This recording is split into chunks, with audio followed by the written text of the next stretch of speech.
गिबियावनो गोदान बोसोरनि दिनैथ' गोदान बोसोर जाहैबाय देग्लायनि सेथि सान बे गोदान बोसोरनि गाहाम हामलायनाय गासै बर' हारिनोनो आङो गाहाम हामलायनाय जासिग्रोनाय जाबाय।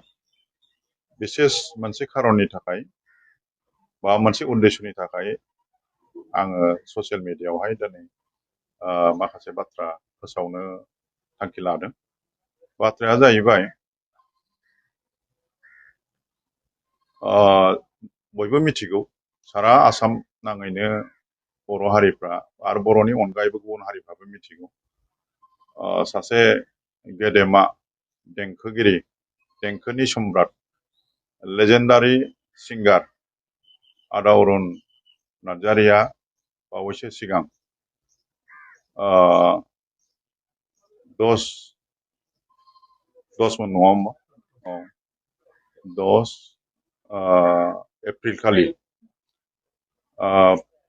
सानसुनि मथा मथि 12:45 12 रिंगा 45 मिनिटाव बियो रुंसारि जानानै थांबाय। गोबां बोसोर बियो मोनसे बेमारजों भुगिनानै दङमोन। दा बिथाङा जोंनिफ्राय अराय साननि थाखाय रुंसारि जानानै थांबाय। जों गैलिया। दा बेवहाय सुखुथुर हायै जोंहा खहा जाबाय बर' हारिया। दा बिथांनि आद्द श्राद्धखौ जोङो जोंनि माहारि आफाद जेरै दुलाराय बर' हारिमु आफाद आरो थुनलाइ आफाद बे मोननै आफादजों जोङो बिथांनि श्राद्धखौ फैगौ 26 एप्रिल खालि जोङो गावनि न'नि लांगोनायावनो बा न'आवनो जोङो खुंफुंनो थाखाय थांखि लादों। बेवहाय जोङो बयनिबो जोंनि लकेल सरकारजों लोगोसे गासैबो गेदेमाफोरनिफ्राय जोङो हेफाजाब आरो मददखौ जों लुबैदों। मानोना बिथाङा बर' हारिनि सासे थरसे हाथरखि बादि बुंनो थाङोब्ला बर'नि गेजेराव बयनिख्रुइबो देरसिन सिंगार होननानै जों बुंनांगोन। दा बिथाङा जोंजों गैला जिहेतु नाथाय बिथांखौ जोङो अराय सम जोङो बिथांखौ रेसपेक्ट होनांगोन आरो बे श्राद्धनि गेजेरजों जों बिथांखौ प्रथम रेसपेक्ट होनो ओंखारदों। बिथाङा बयबो मिथिखागौ बिथाङा रेडिअ आर्टिस्टमोन।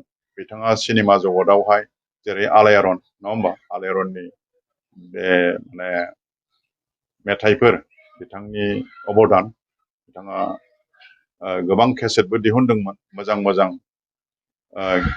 मेथाइ बिथांनाव दङ। बुंनो थाङोब्ला जेसेबां माने बिथांनि मेथाइफोर बयजोंबो अनसायजादों आरो मोजां मोनजादों। दा बेनि अनगायैबो बिथाङा दुलाराय बर' हारिमु आफादनि खेबसे मोनसे आफादगिरिबो जादोंमोन आरो गसाइगाव जिल्ला बर' थुनलाइ आफादनिबो मोनसे समाव आं जेलानाखि नेहाथारि जादोंमोन बे समाव बिथाङा लेङाइ आफादगिरिमोन। दा बुंनो थाङोब्ला बिथाङा गोबां कन्ट्रिबिउसन दं।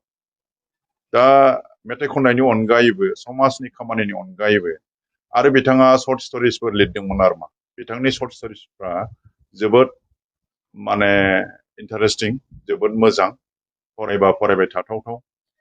दा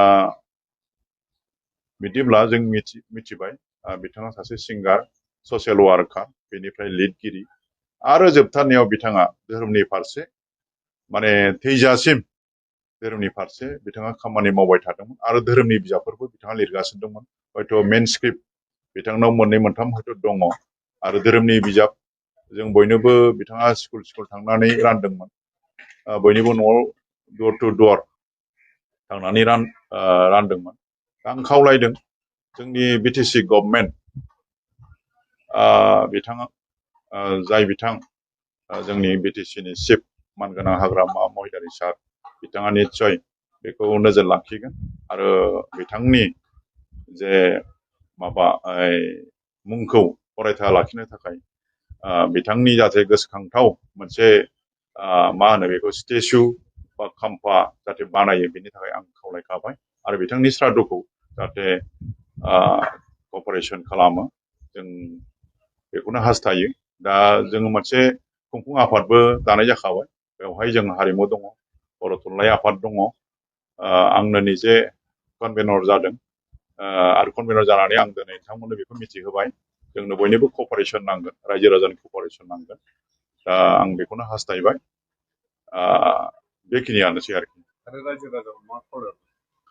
आङो रायजो राजाखौ बेखौनो खावलायगोन जे बिथां गेदेमानि जे श्राद्ध जानो थांगासिनो दङ 26 एप्रिलावहाय, आं साफ्रोमबो बर' हारिखौ खावलायदों जाहाथे बै सानाव गासैबो जोंनि बिथांखौ मोजां मोनग्रा बर' रायजो राजाफोरा जाहाथे बै सानाव थांनानै बिथांनि सावमुआव जाहाथे बिबार बावो, आङो बेखौनो खावलायबाय। बेनि अनगायैबो जों सानजानिफ्राय सोनाब जेसेबां दङ बेंगलसिम जेसेबां गेदेमा जोंनि बर' हारिनि गेदेमाफोर दं, बिथांमोननोबो जोङो न'आव थाङै थाङै जोङो लाइजामखौ हैनो सेस्था खालामोन आरोखि।